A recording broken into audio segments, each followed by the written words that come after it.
नमस्कार। सोचिए, जिस देश में बेटी बहनें सुरक्षित नहीं है, उस देश में और उस देश की प्रथम राष्ट्रपति यानी कि अभी वर्तमान में जो राष्ट्रपति हैं वो भी एक महिला है। और जिस राज्य से वो आती हैं यानी कि उड़ीसा से जिस राज्य से आती हैं, उस राज्य में ही एक महिला सुरक्षित नहीं है। सोचिए, वो महिला कोई आम महिला नहीं है। वो महिला एक आर्मी ऑफिसर की बेटी है और एक कैप्टन आर्मी कैप्टन की मंगेतर है, जिसकी खुद सुरक्षा करने वाले यानी पुलिसकर्मी, उड़ीसा पुलिस के जवान, इंस्पेक्टर हो या फिर जो सिपाही हो, अन्य जितने सारे लोग हैं, सभी इस तरह से दोषी हैं भाजपा की सरकार में, जिसका अनुमान आप लगा सकते हैं। सोशल मीडिया पे वीडियो बड़ी तेजी से वायरल हो रहा है, जिस तरह से वो लड़की रो रही है, विलख रही है और खुद जिस लड़की के साथ ये चीजें हुआ है वो लड़की एडवोकेट है, वकील है। सोचिए कि वकील जो कानून जानता है, जो केस लड़ता है, जो supreme court, high court, lower court, हर जगह केस लड़ता है, वो खुद सुरक्षित नहीं है।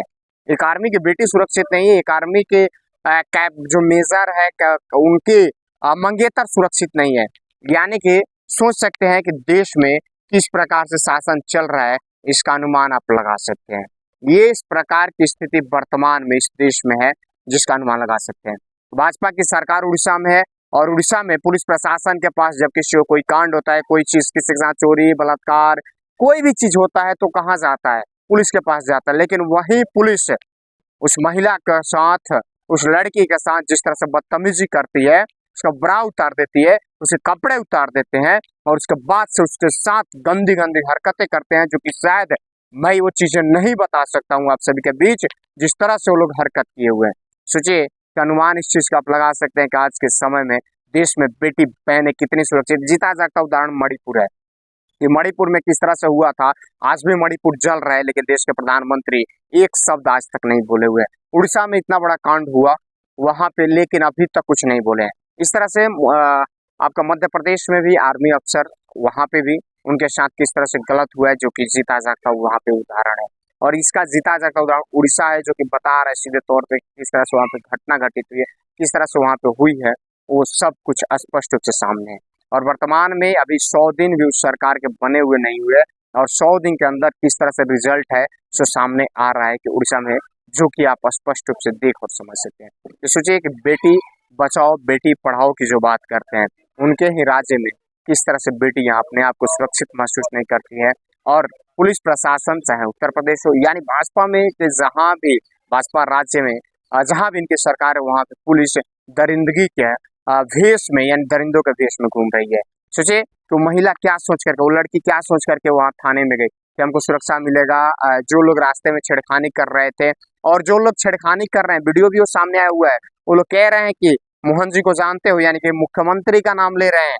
सोचिए कि मुख्यमंत्री का नाम ले रहे हैं, हम उनके आदमी हैं, उनके लोग हैं। एक मुख्यमंत्री का नाम लेकर के एक लड़की के साथ बीच रास्ते पे छेड़खानी की जाती है, जब वो अपना रेस्टोरेंट, पूरी घटना आपको बताते हैं, जो अब वो अपना रेस्टोरेंट बंद करके अपने घर की तरफ जा रहे थे स्कूटी से, तो बीच में उसको रोक करके उसके साथ छेड़खानी की जाती है। उसको कहा जाता है कि तुम मुख्यमंत्री को जानती हो, हम उनके आदमी हैं। सोचिए इस तरह से कह करके और उसके बाद उसके साथ गलत किया जाता है, छेड़खानी करने की कोशिश की जाती है। लेकिन जैसे तैसे बच कर थाने पहुंचती है, तो थाने में थानेदार साहब जब जब चिल्लाती है, कहती है, तो क्या मतलब शब्द का उपयोग करता है थानेदार, एक सोच सकते हैं।